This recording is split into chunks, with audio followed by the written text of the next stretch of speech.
Explanation. विद्यार्थियों के अधिगम को सहज सुगम बनाने के लिए अध्यापक को ऐसी गतिविधियों का संचालन करना चाहिए जो उनके प्रतिदिन के जीवन के लिए प्रासंगिक हो, क्योंकि ऐसी गतिविधियां विद्यार्थियों में रुचि पैदा करती हैं, जिसके द्वारा वे सहजतापूर्ण अधिगम करते हैं। प्रतिदिन के जीवन की प्रासंगिक गतिविधियां बच्चों के जीवन से जुड़ी हुई होती हैं, अतः वे ज्ञान के सक्रिय निर्माण में अत्यंत ही सहायक होती है।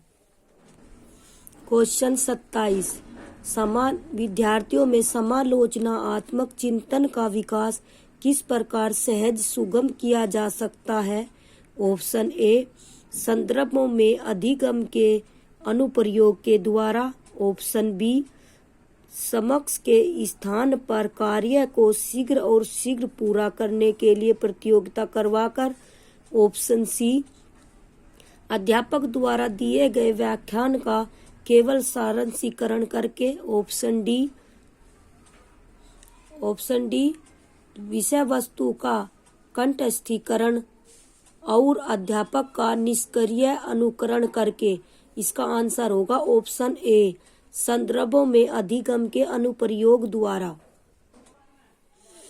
एक्सप्लेनेशन। विद्यार्थियों में समालोचनात्मक चिंतन का विकास उन्हें विविध संदर्भों में अधिगम के अनुप्रयोग द्वारा सहज सुगम किया जा सकता है, क्योंकि इन गतिविधियों द्वारा बच्चों में रचनात्मक कार्य की समझ उत्पन्न हो जाती है, जिससे उनमें अपसारी सोच का विकास होता है और वे एक ही समस्या के समाधान के विभिन्न बिंदुओं पर विचार करते हुए सृजनशील गुणों को विकसित करते हैं, जो कि समालोचनात्मक चिंतन को समूह उन्नत करता है। क्वेश्चन 28। अधिगम की गति कैसी होनी चाहिए? ऑप्शन ए, व्यक्तिगत कारकों पर निर्भर। ऑप्शन बी, पूरी तरह वातावरणीय कारकों पर निर्भर। ऑप्शन सी, व्यक्तिगत और वातावरणीय कारकों दोनों से स्वतंत्र।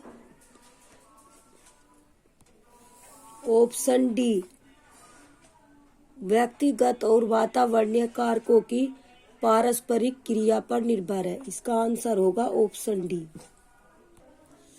एक्सप्लेनेशन। अधिगम नई समझ, ज्ञान, व्यवहार कौशल, मूल्य, दृष्टिकोण और वरीयताओं को प्राप्त करने की प्रक्रिया है, जिसकी गति एक छात्र से दूसरे छात्र में भिन्न होती है। सीखने की गति विभिन्न प्रकार के व्यक्तिगत और पर्यावरणीय कारकों से प्रभावित होती है।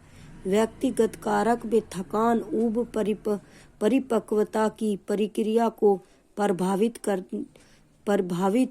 करते हैं तथा वातावरणीय कारकों में आंतरिक तथा बाह्य कारक शामिल हैं, जो प्राय गर्भाधान से शुरू होकर बच्चे के जन्म के बाद तक प्रभाव डालते हैं। अतः निष्कर्ष रूप में हम यह कह सकते हैं कि सीखने की गति व्यक्तिगत और पर्यावरणीय कारकों की पारस्परिक क्रियाओं पर निर्भर है। क्वेश्चन 29 की अनदेखी करके निरुत्साहित की जानी चाहिए। ऑप्शन बी, उनके अनुभव से संबंधित नहीं है। ऑप्शन सी, हमेशा अत्यंत गलत होती है और तर्कहीन।